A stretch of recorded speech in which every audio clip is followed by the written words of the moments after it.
And a story with heart on this Valentine's Day. We'll introduce you to a woman who suffered a heart attack in her 30s and her message for other women. Fox 9 Morning News starts right now. The Fox 9 Morning News starts now. Plans later. Yeah. First, though, Valentine's Day is smack dab in the middle of February, which is also Heart Month. Our Dawn Stevens introduces us to a local woman who suffered a heart attack in her 30s. Hear what she has to say about other women and heart health. That story just ahead right here on the Fox 9 Morning News. We'll be right back. The American Heart Association is trying to get the word out that women have to pay attention to their heart health. Heart disease, as we know, is the #1 killer of women. And with their heart attack symptoms, it can be much different than those for men. So Dawn Stevens joins us now with the story of a survivor who has an important message to share with all of us, and not just women, but all of us, really. Exactly, definitely. This applies to everybody. So this morning we meet a woman who was quite young when she discovered her life-threatening condition. It was supposed to be another easygoing, fun ski trip. And I felt kind of a pressure in my chest. But it turned into a scary day that changed Kearin Moreen's life forever. I felt like a big sense of paranoia.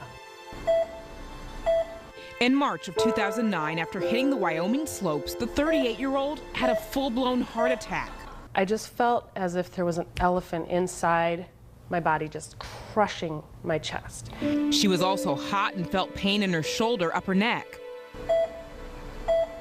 From a truck stop, she drove to a nearby ER with her husband at her side. It was awful watching her in the hospital. The doctors had to give her metal stents to hold together her dissected heart artery. Doctor said, "I've never seen arteries like yours. They're so thin and fragile." Jennifer left the Wyoming hospital, headed back home and started rehab.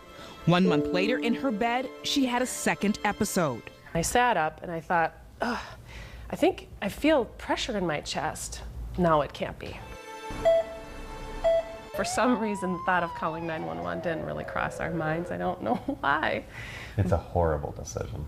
She called her brother, who took her to the ER again. Her heart artery dissected even more, and a 5th stent had to be put in. Jennifer was diagnosed with the genetic disease sudden coronary artery dissection. These pictures show frail, bumpy arteries that are supposed to be smooth. They don't allow her blood to flow properly.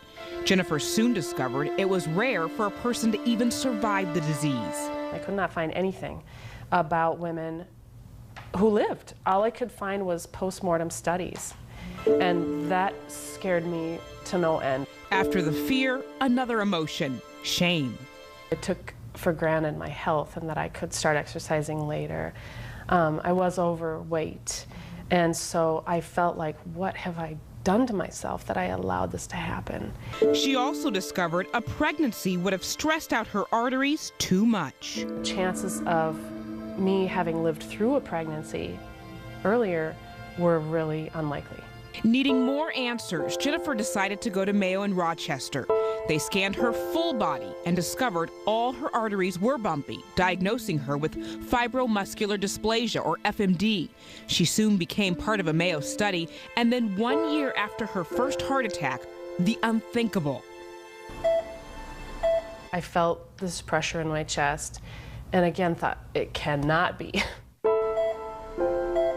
A third episode, while she was on the phone with a friend, she called 911 and got a 6th stent to close her further dissected artery. We know heart disease. Jennifer had to find a support system and find people who could relate to her struggles.